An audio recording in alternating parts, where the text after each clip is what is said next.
Hello friends and welcome back to our channel. In this video I will show you how to add shapes in Adobe Photoshop.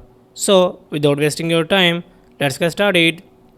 First of all, you will see a menu in the left side, and here you will see ellipse tool, and just you have to right click here, and here you will see different options of shapes.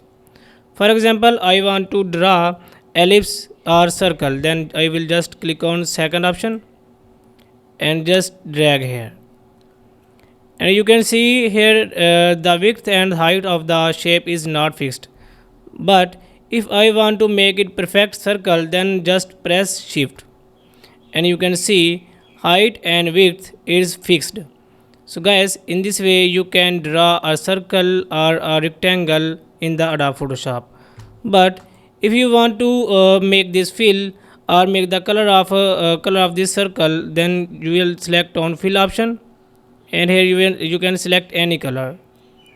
For example, I have selected blue color, and now I want to change the color of this stroke, and then just click on strokes, and here you can select any color.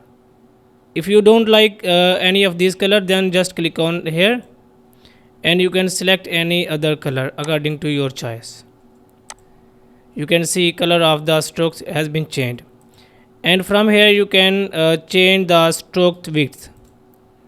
You can increase or decrease according to your choice. For example, I have selected this, and if I want to decrease, then just move it to the left. So guys, in this way you can add a shape in the Adobe Photoshop. If this video is helpful for you, please like the video and subscribe to our channel. Thanks for watching.